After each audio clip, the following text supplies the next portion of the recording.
Hello, lovelies. I think I heard that little beep. First off, I want to say thank you so much for watching my little show and for commenting and for just being really kind. It was really, I thought about doing it for a long time. So I was glad I did it and I'm glad you watched it. So thank you very much.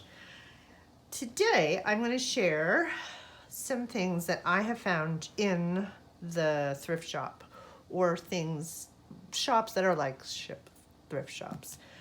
And so, let's go.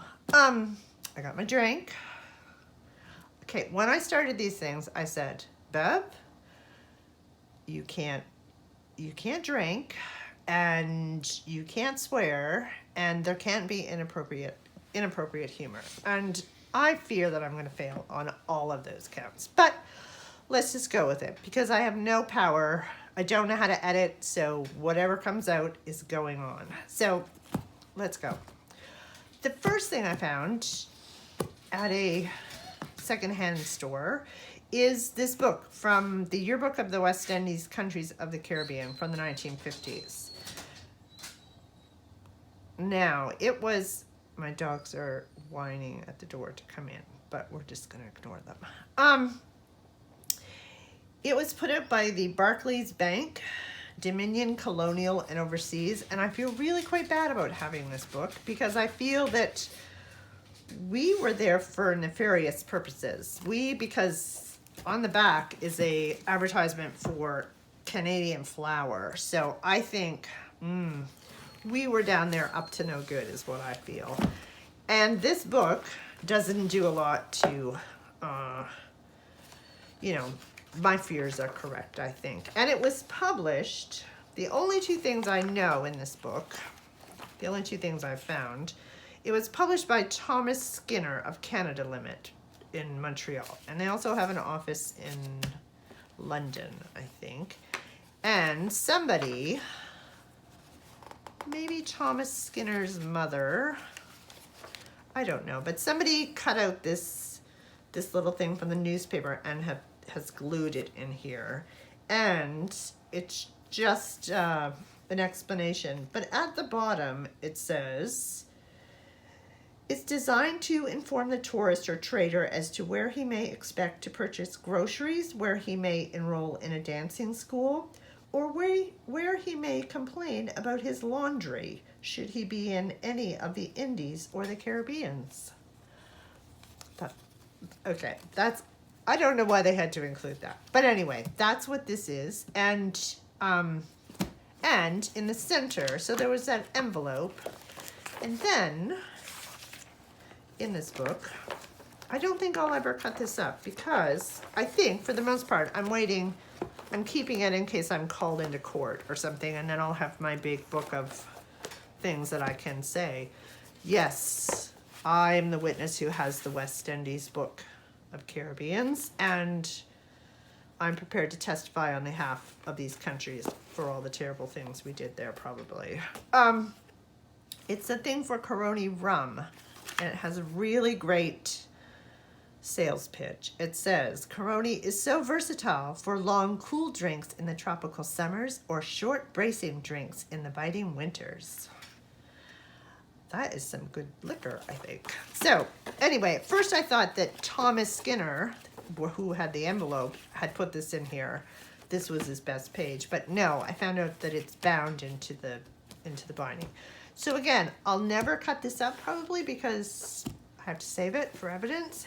But it has little tabs, if you can see, and then all of the little countries and places are on each different tab. So it is cool, but I feel really bad about it. And I also found at a secondhand bookstore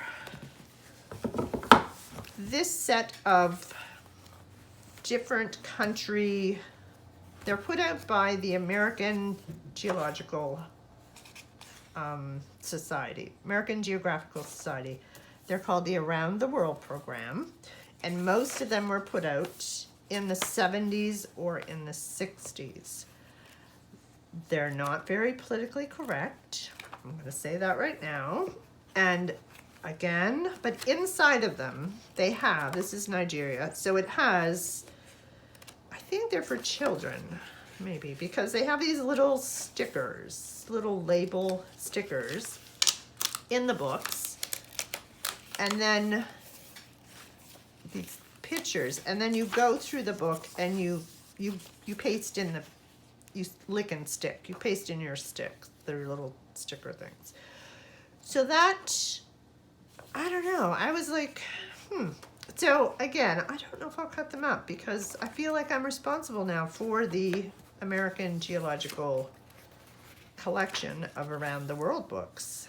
This is 1957, so this is older, and some of them, the people have gone ahead and put the stickers in. And then some of them, most of them, have not, but these stickers have stuck together. So I think that what I have to do maybe is a little bit of steam or heat to get them apart, but to be honest, I'm probably never going to take them apart.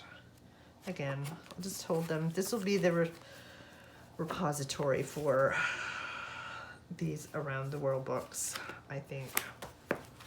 So those are those. Now, I also like to collect, and these I do rip up quite. I love foreign language translation books, and I use them in my journals all the time.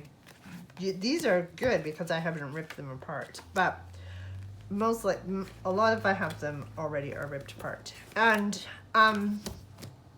I like to go and find these. These are very pleasing for me. And then one day when I was there, I found this. I was at the thrift shop, the SPCA thrift shop, I think it is. So it's a little English Italian translation book. Oh, and by the way, I have a cold, so I'm either going to sound really weird or my voice is going to be like husky sexy. I don't know, but whatever I sound like, I can't help because I have a cold. But inside of this little plastic, because it's plastic, it's not leather, and then the front of the plastic is covered with shiny plastic, and then inside there are these two dear little books, and they're so tiny, and they're hand sewn or machine sewn, I'm saying. They're bound by, and yeah, so, and I'm assuming they're in plastic to protect them from wine, pasta sauce, I don't know. But yeah, so it has all of the, then they're put out by Barnes & Noble. I don't know what year that they were put out. I don't know if I've even looked. 1960 they were put out. So, and they were printed in Italy. So those are very, I probably, look at them. I probably won't ever cut those up, I'm saying. So another thing that I like to find at the thrift store are, I think I mentioned in the last video that I'm a little obsessed with bridge scorecards. And sometimes when you go to the thrift store, you find like a bag full of, like, this is, I think, how I found this bag, almost. It could have had more in it. And you're like, oh, why are they all together? And they're all sort of from the same era, so you think, did like Grampy die or something? Why are all of these bridge things all together? So yeah, so these are little tally cards, these little tally cards. These are improved court whist. I don't know anything about these things. These are scorecards for bridge. These are more tally cards. Bridge pads. These great ones with these roses are lovely. I have 2 of those. And then these are weird little things. I have the queen and a king and a jack, And they have little bridge pads in them. They've come apart somewhat. The knave is nauseous when nausea is king. And this one has a little gravel thing with some like tips in it on how to play bridge, which must come in handy. And then it says the queen is queasy. And then it has so I love these again. I don't know if I can take them apart, but we shall see. So also, I don't know in other places, but here in Canada, we have like levels of thrift shops where there's like the Sally Ann and the Salvation Army, or the one that we have in our community is the SPCA thrift shop.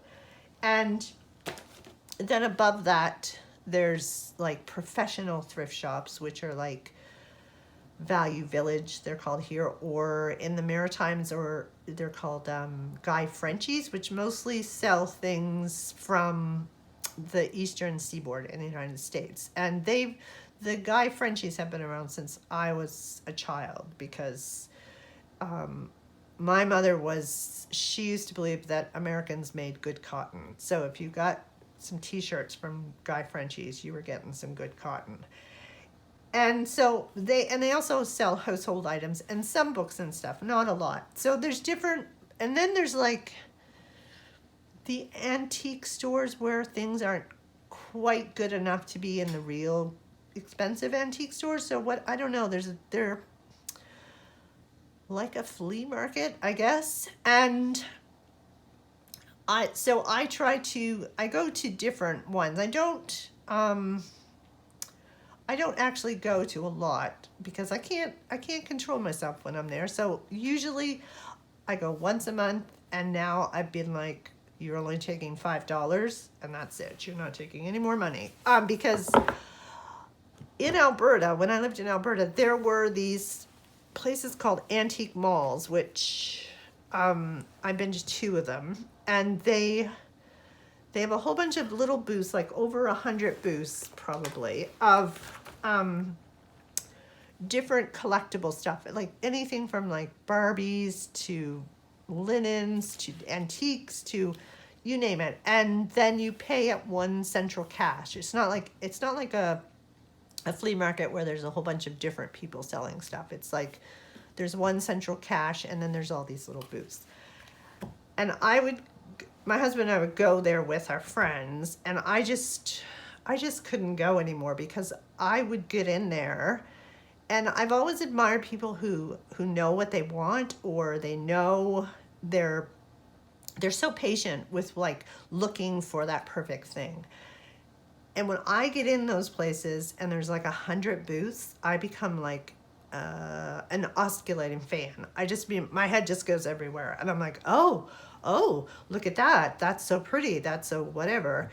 And in the end, I walk out with a China teacup, a Klingon bird of prey, and like a taxidermy field mouse. And I'm like, I get out and I'm like, oh, that was great. But it's like, I can't do that all the time. And I'm not even, when I come home, I don't ever say, why do I have the Klingon bird of prey? I'm like, I found a Klingon bird of prey.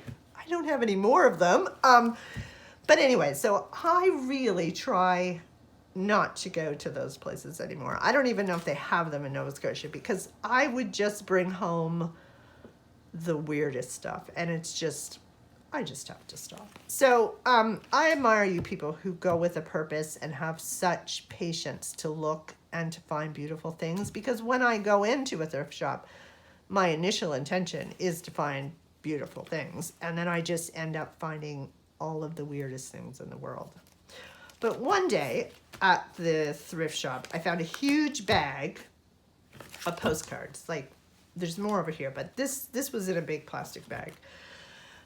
And I was like, oh, they were like $4.99 or something. And I was like, oh, I'm having those. So, and I do that thing, like, even though you're really close to them and there's not a lot of other people there, you're like, you have this moment of panic when you're like, I've got to grab it quick before somebody else gets it. So I got my postcards.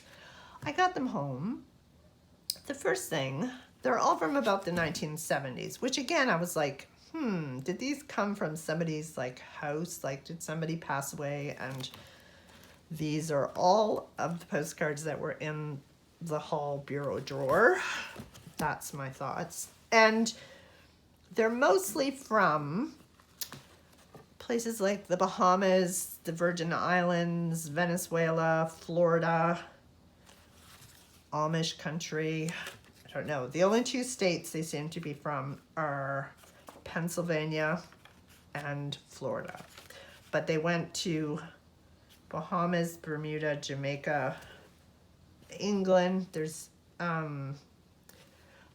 so, and what has struck me with these postcards is the photography is really bad. And they're, I don't know if they fade over time, but some of the choices for pictures are like just terrible. I think, who took that picture? Clowns, flying fishes, a rig on fire in Venezuela, people drinking some coconut milk in the Bahamas. Now, the best thing I ever found was this postcard, or the best thing that was in there was this postcard from Sudbury, Canada, that has like what do we call them? What do people call them now? Like a shaker pocket. It has a shaker pocket on the postcard that has nickel. I'm guessing it's nickel. Because I guess they must mine nickel in, or did mine nickel in Sudbury. So it's kind of cool because it's got like a wagon full of nickel on it. So it's still, and this postcard, does it say when it was put out? But I'm going to go with the 1970s because it's mostly everything here is from the 1970s. And the other, there's two weird things about this set of postcards. The only places in Canada besides the Sudbury one are where I was, there were postcards from like where I was born. There were postcards from where in Alberta. And there were postcards from where I live now, which I was like, are these like postcards from an alternate universe or something? Because these, I must have put the other ones in this, but this is where I live. This is where I live now. These are postcards from the 60s and 70s, but this is the town where I live now. And this is where I live. These are in Alberta. I've stayed in this hotel in Jasper. I've stayed here at the this is Lake Louise. I've stayed here at Chateau Lake Louise. I've been on this bus. So it was very odd to me that there were postcards, and there are other postcards, which I must have put in the pile, but it doesn't matter. They're postcards from where the little villages where I was born and raised. So nothing else from any other part of Canada, and it just struck me as just very odd. It was like some sort of Star Trek kind of thing that we were having an alternate parallel universe with me. But the weirdest postcard that I have ever found that was in this pack is Cinderella and the Giant Sausage Tree. I don't know if you can see this, but what the hell is that? Why? I understand that it's some sort of tree. My friend Sheila has explained to me that it's an actual tree of some sort. But why is Cinderella there? And I just don't get it. But it's in Florida. Yes, so I will forever keep this. I might frame it and put it on the wall, actually. Cinderella and her giant sausage tree. So anyway, those are my postcards. And moving on. See, the rest of the stuff I have is nice. I don't have any more weird stuff. I found, okay, this would be in a store that would be not an antique store because it's not fancy enough to be an antique store. So what would it be? A step down from an antique store. These tubes, there's 2 of them here, and they're quite long, but they're from a dairy, and they're little whipping cream caps. And I have 2. I bought them for like $10, and they're completely full of whipping cream caps. So I'm not sure what I'm going to do with my huge collection of whipping cream caps, but I feel like I can let a few of these go. I found this roll of vintage wallpaper, which is really pretty, but it has a bit of an old smell. Not musty, just old. It's brand, so I don't know. I've been trying to get the smell out, and it is pieces that I've cut and put out in the sun and stuff have been good. But yeah, so there's a good roll of that. And this is what, when I go to the thrift store, if I go, I'm looking, this was like the mother load, but one of the things that I love that I look for is ledger paper. So when I found this big giant book of ledger paper, I almost peed my pants. So I snatched it up, ran to the cash like a mad woman, and bought it right away. So those are my vintage finds, or my somewhat unusual vintage finds, some of them.